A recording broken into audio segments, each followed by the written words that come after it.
30 کروڑ کے قریب عرب ہیں، یہ امیین جن کا حضور نے کہا تھا تمہاری طرف خاص طور پر بھیجا گیا ہے، انی لرسول اللہ علیکم خاصۃً۔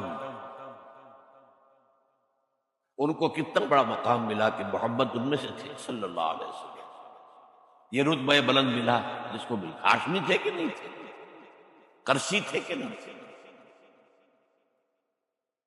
اور نمبر 2، ان کی زبان میں اللہ کا کلام ہے۔ ہم تو کیسے پڑھیں اللہ کا کلام؟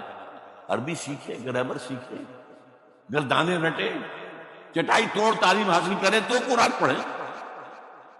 ان کی تو مادری زبان میں ہے۔ پھر انہوں نے امام نہیں بنایا تو سب سے بڑے مجرم وہ ہیں۔ تم نے تو محل بنائے ہیں، تم نے دنیا بنائی ہے، تم نے موٹر وے بنا لی ہے، ہمارا دین کہاں ہے؟ اب نوٹ کر لیجئے، یہ کتابیں اگر آپ پڑھنا چاہیں تو کتاب الملاحم میں پڑھیے۔ بدترین عذاب عربوں پر آیا کھڑا ہے، سروں پر ٹنا ہوا ہے، بدترین۔ ایسی جنگ ہونی ہے الملحمۃ العظمیٰ، جس کو کہ میں بھی آپ کے گواہی پیش کر دوں گا، جسے کہا گیا ہے لاسٹ کروسیڈ۔ یہ کروسیڈ،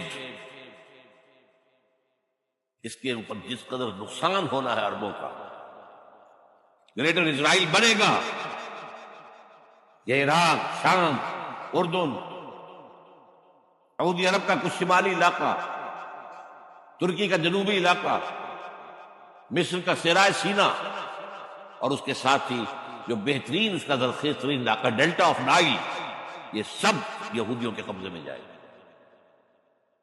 اس کو حدیث میں کہا گیا الملحمۃ العظمیٰ۔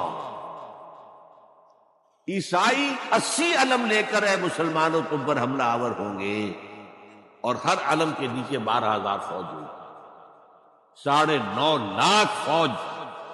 یہ نیٹو کی تیاری کس کے لیے ہو رہی ہے؟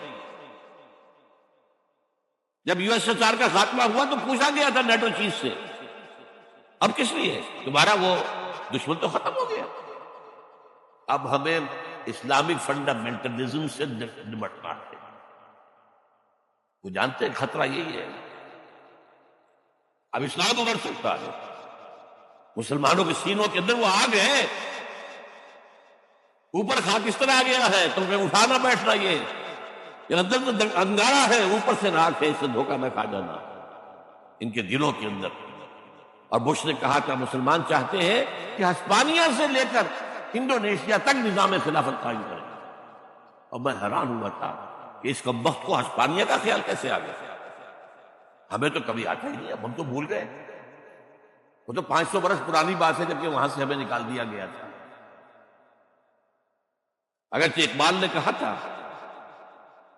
ہے ارض فلسطین پہ یہودی کا اگر حق، ہسپانیہ پر حق نہیں کیوں اہل عرب کا؟ ہسپانیہ میں تو 800 سال حکومت کی مسلمانوں نے، اور ابھی 500 برس سے گزرے ہیں۔ یہودی تو ارض مقدس سے 2000 سال نکالے گئے، انہیں لا کے آباد کیا گیا، عربوں کے سینے میں خنجر ٹھونک دیا گیا۔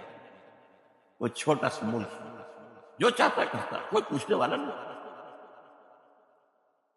امریکہ جیسے اپنے بیٹے کی حفاظت کرے ویسے کرتا، اور حضور نے فرمایا ہے وہ جنگ جب ہوگی تو ایک باپ کے اگر 100 بیٹے ہوں گے تو 99 ختم ہو جائیں گے، ایک بچے گا۔ یہ حدیث صحیح۔ اور آپ نے فرمایا ویل للعرب من شر قد اقترب، عربوں کے لیے ہلاکت ہے، عربوں کے لیے بربادی ہے اس شر سے جو قریب آتی ہے۔ اور آج جس طرح انہوں نے ان کی تہذیب کو اختیار کر لیا، دبئی جا کر دیکھیے، بدترین مغربی معاشرہ جو ہے وہ دبئی کے اندر ہم نے قائم کر کے دکھا دیا۔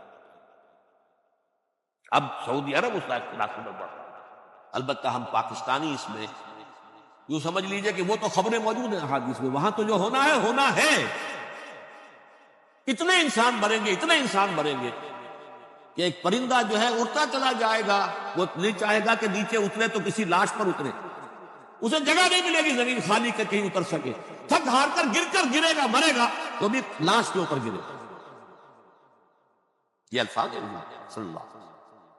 الملحمۃ العظما، الملحمۃ الکبریٰ، دی لاسٹ کروسیڈ، اس کی تیاری ہو، وہ الملحمۃ العظما اور الملحمۃ الکبریٰ جو ہے وہ آنے والا ہے۔ ابن ماجہ میں کبریٰ کہا ہے، اکبر کا مؤنث کبریٰ، ملحمہ کبریٰ سب سے بڑی جنگ، اور ملحمہ عظما سب سے عظیم جنگ، یہ ہوگی اور بہت جلد۔